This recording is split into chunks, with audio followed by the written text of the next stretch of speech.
नमस्कार, मैं चंदन उपाध्याय आप सभी लोगों का बहुत बहुत स्वागत एवं अभिनंदन करता हूं आपके अपने यूट्यूब चैनल साइकोलॉजी वाले गुरुजी में। आज की क्लास में हम एमए प्रथम सेमेस्टर की जो परीक्षा 2023 में हुई थी उसके द्वितीय प्रश्न पत्र के बारे में चर्चा करेंगे। तो बच्चों, आज की क्लास में हम देखेंगे कि जो एमए प्रथम सेमेस्टर की परीक्षा 2023 में हुई थी उसका पैटर्न क्या था और पूछने का तरीका क्या था, क्योंकि आप जानते हैं कि नई शिक्षा नीति के अनुसार आपके सिलेबस में चेंजेज आई है, तो उसके हिसाब से आपके पेपर के जो पैटर्न था पहले से थोड़ा बदल गया है। तो वो क्या बदला है उसी के संबंध में हम आज की क्लास में बात करने वाले हैं। आप लोगों के लिए ये जो सीरीज़ है बहुत ही महत्वपूर्ण साबित होगा, क्योंकि ऐसे बच्चे जो बीए करके एमए में आएंगे उनके लिए ये तो एक बेस का काम ही करेगा ही, साथ ही ऐसे बच्चे जो पीजी कर रहे हैं वो भी आगे जो उनकी सेमेस्टर की परीक्षा होगी वो भी उनके लिए भी महत्वपूर्ण साबित होगी। उनको समझ में आ जाएगा कि किस प्रकार से पेपर मनोविज्ञान का बन रहा है। तो जैसा कि आप बच्चे जानते हैं कि इसमें समय क्या है, 3 घंटा का दिया जाता है ना, और पूर्णांक कितना होता है, 75 नंबर का होता है। ठीक है, और नोट क्या है, नोट को पढ़ना बेटा बहुत ही ज़्यादा ज़रूरी होता है, क्योंकि नोट नहीं पढ़ते हैं तो कई हमारे जो है प्रश्न ऐसे होते हैं जो हमको नहीं करने होते, उसको भी हम लोग कर देते हैं। तो देखिए, नोट क्या है, समस्त खंडों के प्रश्नों का उत्तर निर्देशानुसार दीजिए। यानी कि जो जितने भी खंड है उसमें जो भी प्रश्न है उसको करने के पहले आप निर्देश पढ़िए। आपका पेपर जानते हैं कि आप जो है 3 सेक्शन में बटा है, खंड अ, खंड ब, खंड स, और तीनों सेक्शन अलग अलग प्रश्नों को प्रतिनिधित्व करता है। अगर हम खंड अ की बात करें तो खंड अ क्या है, अति लघुत्तरी प्रश्न का प्रतिनिधित्व करता है। यानी कि खंड अ में क्या पूछा जाता है बेटा, अति लघुत्तरी प्रश्न पूछा जाता है। इसमें नोट क्या दिया है, सभी 5 प्रश्नों के उत्तर दीजिए, और प्रत्येक प्रश्न क्या है, कितने नंबरों का है बेटा, 2 अंकों का है, 2 अंकों का है, तथा प्रत्येक प्रश्न के उत्तर की अधिकतम शब्द सीमा कितना है, 50 शब्द है। यानी कि अति लघुत्तरी प्रश्न आपको 5 दिए हैं, 5 करना है, और कितने शब्दों में लिखना है, आपको लिखना है 50 शब्द में। तो चलिए प्रश्नों की शुरुआत करते हैं। आप लोग वीडियो में बने रहिएगा। अगर आप चैनल पर नए हैं तो चैनल को सब्सक्राइब भी कर दीजिए, क्योंकि इस चैनल पे आपको साइकोलॉजी से रिलेटेड इसी प्रकार के कंटेंट मिलते रहते हैं। तो सबसे पहला प्रश्न देखते हैं। तो सबसे पहला प्रश्न है, शोध की परिकल्पना क्या होती है। दूसरा है, क्षेत्र प्रयोग क्या होता है। तीसरा है, निरीक्षण विधि किसे कहते हैं। और चौथा प्रश्न की बात करें तो चौथा इसमें जो है, प्रायोगिक कल्प डिजाइन किसे कहते हैं। और 5वां है, उद्देश्यपूर्ण प्रतिदर्शन किसे कहते हैं। तो आपने देखा कि खंड अ में क्या है, 5 प्रश्न जो है अति लघुत्तरी पूछे गए थे, और आपको 5 प्रश्न करना अनिवार्य है।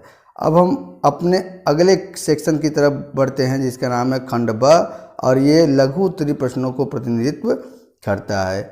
इसमें नोट क्या दिया गया है, नोट को पढ़ते हैं हम कि निम्न 8 प्रश्नों में से किन्हीं 5 प्रश्नों के उत्तर दीजिए। प्रत्येक प्रश्न 5 अंकों का है, तथा प्रत्येक प्रश्न के उत्तर की अधिकतम शब्द सीमा 100 शब्द है। ठीक है, यानी कि आपको 8 प्रश्न दिए गए हैं, 5 प्रश्न करना है, कितने शब्दों में लिखना है, 100 शब्दों में। एक प्रश्न क्या है, कितने नंबर का है बेटा, 5 नंबर का है। तो चलिए देखते हैं। इसमें पहला ए जो है ये पूछा जा रहा है, शोध में तथ्य एवं सिद्धांत क्या है। बी पूछ रहा है, शोध प्रतिवेदन की तैयारी किसे कहते हैं। तो देखिए, ये सब इम्पॉर्टेंट क्वेश्चन हमने आपको अपने मॉडल पेपर में इसका जिक्र पहले ही आपके एग्ज़ाम के पहले कर दिया था। इसलिए कहते हैं कि चैनल को आप सब्सक्राइब करके चैनल पे जितने भी मैं वीडियो डाल रहा हूँ उसको आप विजिट करके देखते रहिए, आपके लिए बहुत ही महत्वपूर्ण साबित होगा। आगे है, चर एवं उसका नियंत्रण कैसे करते हैं। आगे है, त्रुटि प्रसरण का न्यूनीकरण क्या है। फिर है, मापनी का मूल्यांकन कैसे करते हैं। फिर अगले क्वेश्चन की तरफ अगर हम बढ़ें तो अगला क्वेश्चन हमारा है कि यादृच्छिक समूह अभिकल्प क्या है। फिर सुमेलित समूह अभिकल्प क्या है। फिर पुनरावृत्त माप अभिकल्प क्या है।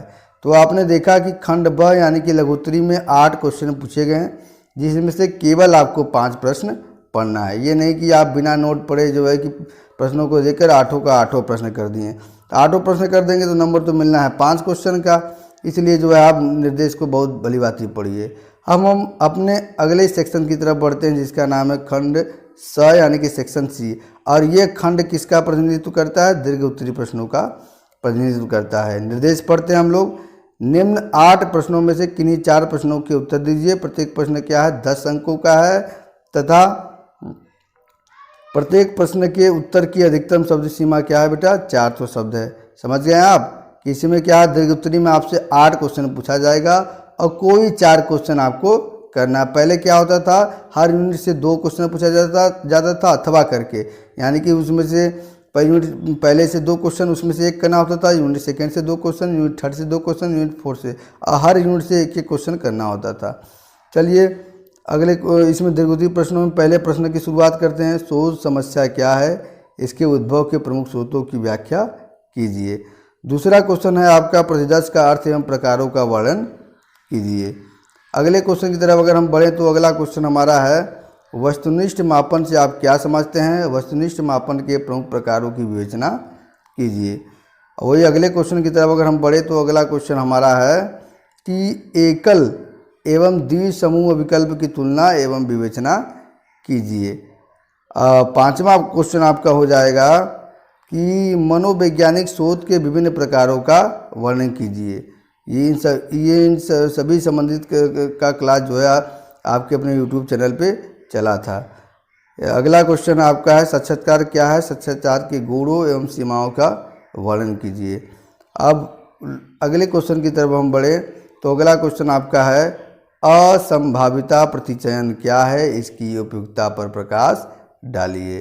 तो इस तरह से देखा कि इस तरह से आपने देखा कि आपका जो खंड स है, खंड स में क्या है 8 क्वेश्चन आपसे पूछे गए, उसमें क्या है केवल 4 प्रश्न आपको करना है और 400 शब्दों में, ठीक है। हर प्रश्न के लिए 10 नंबर निर्धारित है।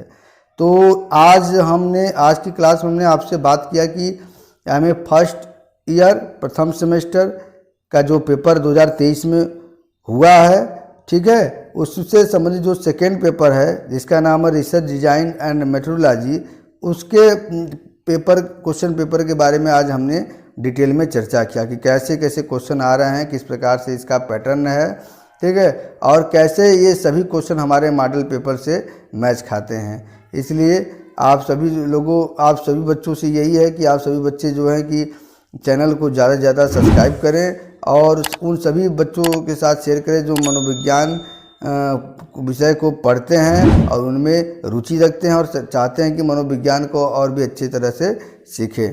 तो आज की क्लास में इतना ही, मिलते हैं हम अपने अगले क्लास में, तब तक के लिए आपका बहुत बहुत धन्यवाद।